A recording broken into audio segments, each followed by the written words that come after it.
This recording is from the British Council. A. We saw the ad in the summer, in about July, I think. But we weren't really serious about moving then, so we didn't even go and see it. It wasn't until November when they re-advertised it that we got in touch with the agency and had a look. They'd put the price down since the summer too, I suppose because it had been empty so long, so that made it more affordable for us, which helped us make up our minds. It was perfect.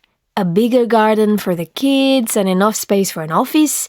In winter, it was lovely, very cozy in fact, which is important to me as I really feel the cold, whereas my husband will open a window when it's minus temperatures outside.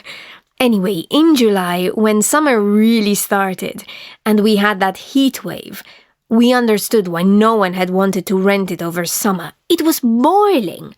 All those lovely big windows that made the flat so light and open were like a greenhouse as soon as it got warmer.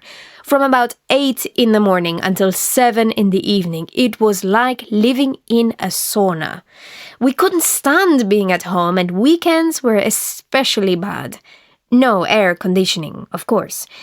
If only we'd gone to see it when it was first advertised in July, we'd never have moved in. B. I always rent apartments when I go on holiday rather than staying in hotels.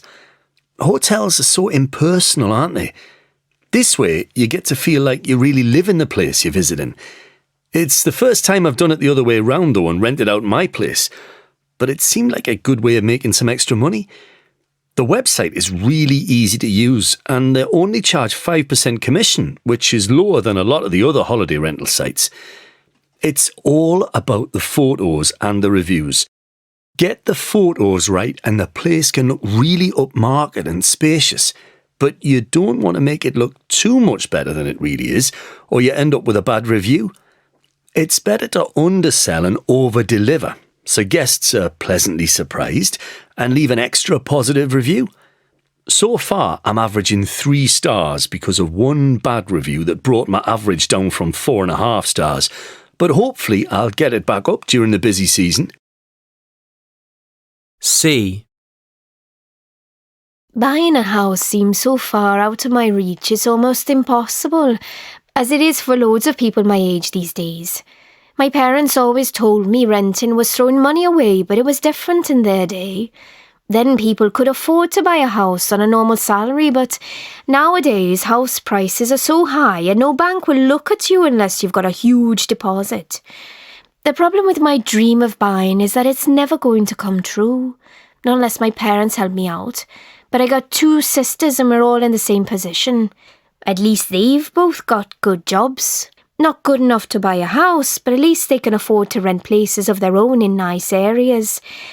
I just don't earn enough to rent around here.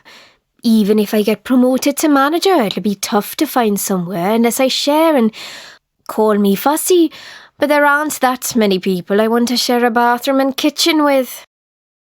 Some days I think I'll be stuck living with my parents forever. Even renting is like a dream to me. D.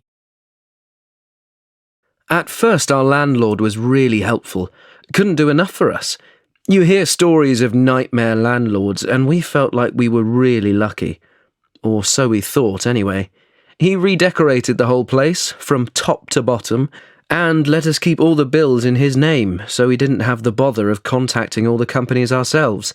He even offered to come round and do the gardening, as he knew we both worked long hours and might not have time.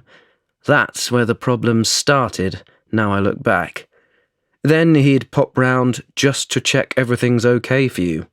Once a month, then twice a month. Soon he was coming every week with some excuse or other. In the beginning we'd invite him in for tea, but it was only encouraging him, so when we realised, we'd try to have the conversation on the doorstep instead. It got so bad we pretended to be on our way out if we saw him coming up the path. We'd grab our coats and walk round the block until he'd gone.